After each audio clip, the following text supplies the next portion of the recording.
여러분 안녕하십니까? 오늘도 예수님 안에서 복된 하루 되시기를 축원합니다. 오늘 계시록 연구는 계시록 2장 두아디라 교회에 보내는 편지 6번째 강의로 회개하지 않는 교회라는 주제입니다.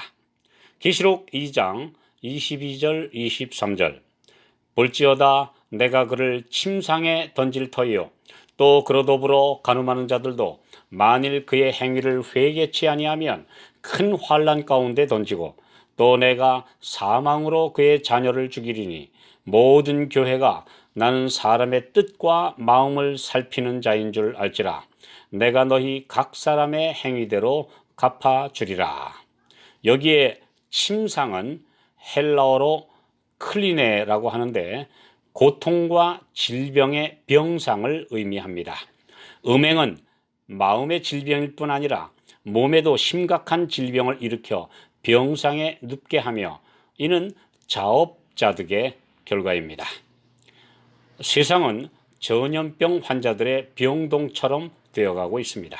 정신적 질병과 육체의 질병, 무서운 바이러스로 인한 전염병들이 이 세상을 사람과 동물의 괴로운 신음소리로 그득하게 하며 절망과 탄식이 그치지 않게 합니다. 열왕기하 9장 22절 이세벨의 음행과 술수가 이렇게 많으니 어찌 평안이 있으랴. 예후의 이 말 직후 이세벨은 창문에서 떠밀려 떨어져 온몸이 부서져 죽었고 아합은 전사했으며 바알신 숭배자들도 다 죽임을 당했습니다. 세상과 연합하면 일시적으로 쾌락을 즐길지 모르지만 결국에는 파멸로 치닫게 됩니다.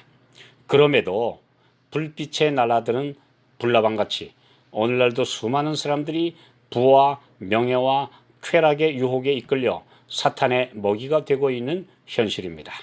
경고에도 아랑곳하지 않고 바벨론의 독주에 취해 비틀거리며 멸망의 넓은 길로 가는 모습들을 볼 때 가슴 아파하며 전도자의 사명을 다시 깨우치는 분들이 진실한 성도이며 남은 자손입니다.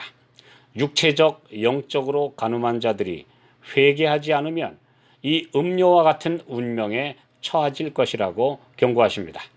음료에 미혹된 자들에게는 아직 회개할 기회가 있음을 알려주시고 있는 말씀이기도 합니다. 현대 바벨론의 거짓된 가르침에서 생명의 복음을 듣고 깨어나 진리대로 따르기를 강권하시는 음성입니다. 이세벨의 음행으로 나온 자녀들이 죽임을 당할 것이라고 하신 대로 아합의 아들 70명이 몰살되어 그들의 가계가 끝나버렸습니다. 이 큰 음녀의 사상을 물려받은 자들은 그들의 자녀입니다. 예수님은 요한복음 8장 44절에 너희는 너희 아비 마귀에게서 났다고 말씀하시므로 하나님의 자녀로 거듭나지 못한 모든 죄인은 다 마귀의 자녀라고 선언하셨습니다. 하나님의 자녀로 돌아오기를 거절하고 끝내 음녀 곧 바벨론의 가르침에 미혹된 채 남아있으면 사망에 이르게 됩니다. 영적 사망이 먼저 오게 되며 정신과 육체의 질병과 사망이 뒤따르게 됩니다. 실제로 종교개혁 이후로는 7교회들에게 보내시는 편지가 카톨릭 교회에는 더 이상 해당되지 않음을 그 편지들의 내용에서 알 수 있는데 이는 하나님께서 그 교회를 교회로 인정하지 않으신다는 말씀입니다. 교황권은 더 이상 메시지를 줄 대상이 아니며 다만 그 가운데 있는 순진하고 진실한 신자들을 그 가운데서 불러내는 일만 하시고 있습니다. 옛 북방 이스라엘의 오랜 배도 후에 결국 그들을 버리실 수밖에 없었던 역사가 반복된 것이지요. 모든 교회가 나는 사람의 뜻과 마음을 살피는 자인 줄 알지라. 이 경고는 단지 두아디라 시대 교회에만 해당되는 내용이 아닙니다. 그들의 배도한 길을 따라가는 모든 자들에게 적용되는 말씀입니다.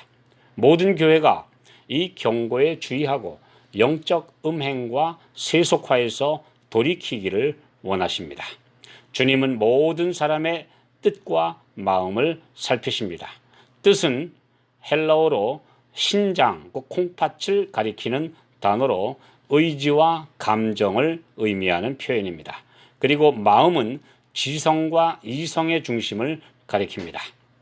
예레미야 17장 10절 나 여호와는 심장을 살피며 폐부를 시험하고 각각 그 행위와 그 행실대로 보응하나니.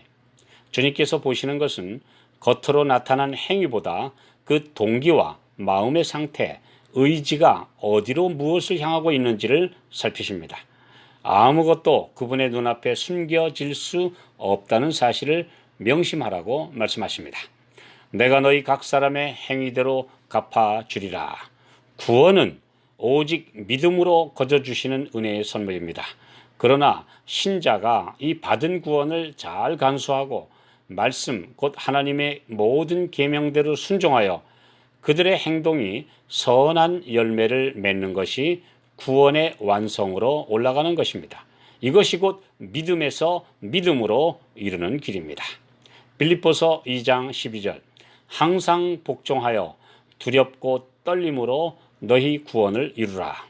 그래서 구원은 믿음으로 그리고 그들의 행위에 따라 심판하신다고 여러 번 말씀하고 있습니다. 순종이 따르지 않는 믿음은 지적인 동의에 불과할 뿐 아무 능력이 수반되지 않습니다. 참된 믿음은 움직이는 동력입니다. 베드로전서 1장 17절 외모로 보시지 않고 각 사람의 행위대로 판단하시는 자를 너희가 아버지라 부른즉 너희의 나그네로 있을 때를 두려움으로 지내라. 내 백성아 바벨론에서 나와서 그의 죄에 참여하지 말고 그의 받을 보응을 받지 말라고 호소하시는 주님의 음성을 들을 때 지적으로 옳다고 인정만 하고 그대로 그 안에 머물러 있는 신자들이 너무나 많습니다. 어떤 결정적인 때가 오기만 기다리거나 하나님의 능력이 자신을 번쩍 들어서 변화시켜 주시기를 기다리는 것은 매우 위험합니다. 점차 마음이 둔감하여지고 그 받은 감화와 깨달음을 잃어버릴 수 있기 때문입니다.